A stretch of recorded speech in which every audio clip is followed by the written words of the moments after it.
अंबादास दानवेंकरता शिवसेनेनं फिल्डिंग लावली आहे का, अशी आता एक जोरदार चर्चा रंगतीये। हीच महत्त्वाची बातमी आहे। संभाजीनगरच्या जागेकरता दानवेंच्या नावाचा विचार सुरू झालेला आहे। आपल्या सोबत चंद्रकांत खैरे जोडले गेलेले आहेत। नमस्कार, स्वागत आहे तुमचं लोकशाही मराठीमध्ये।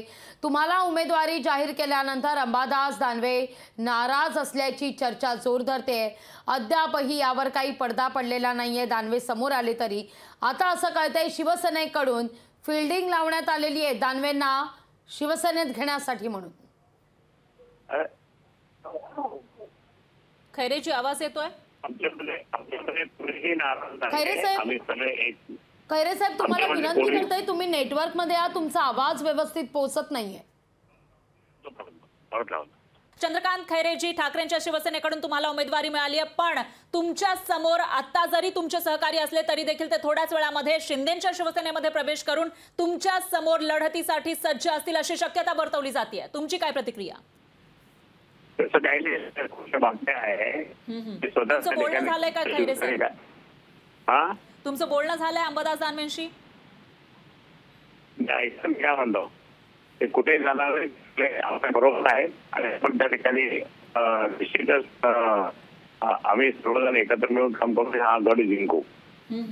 पण खैरेजी, आता याविषयी जेव्हा वावड्या उठलेल्या आहेत आणि थोड्याच वेळामध्ये पत्रकार परिषद होणार आहे, त्याच्यामध्ये काही गुप्त पक्षप्रवेश सुद्धा होणार आहेत। आतापर्यंत या पक्षप्रवेशाविषयी गुप्तता पाळण्यात आली आहे आणि त्यामध्ये अंबादास दानवेंचं नाव आघाडीवर आहे। ते शिंदेच्या शिवसेनेमध्ये जातील आणि त्यांना छत्रपती संभाजीनगर मधून उमेदवारी दिली जाईल असं म्हटलं जात आहे। मला काहीच माहित नाही। खैरे साहेब, माझा आवाज पोहोचतोय तुमच्यापर्यंत? हो, तुमचा आवाज येतो, पण मी सांगतो की तसं काही होणार नाही। आणि